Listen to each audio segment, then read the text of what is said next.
మీరు నేను ఒక లెక్క తమ్ముళ్ళు. మానవత్వం ఉందా వీళ్ళకి? నంగినాసులుగా మాట్లాడుతున్నారు. ఆ రోజు ఏమన్నారు? ముందు నా మీద నారాసుర రక్త చరిత్ర, నెక్స్ట్ డే కోర్టుకు వెళ్ళిపోయి ఈ కేసు గురించి ఎవరేం మాట్లాడకూడదు, తర్వాత సిబిఐ ఎంక్వైరీ కావాలి, తర్వాత ఏమి డ్రామాలు ఆడారు.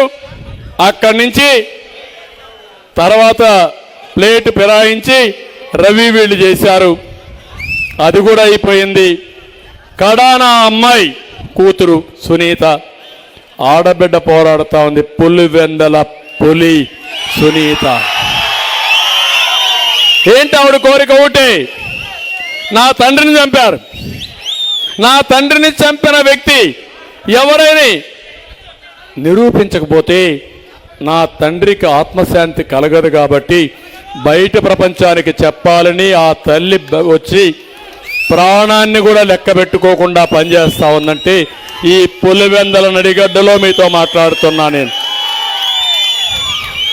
నేను ఒక మనిషిగా ఆలోచిస్తున్నా, ఒక వ్యక్తిగా ఆలోచిస్తున్నా.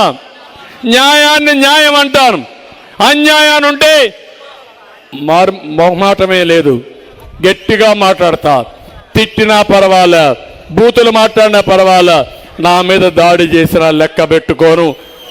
బాంబులకే భయపడ నేను భయపడతా నా తమ్ముళ్ళు అని మిమ్మల్ని అడుగుతున్నా.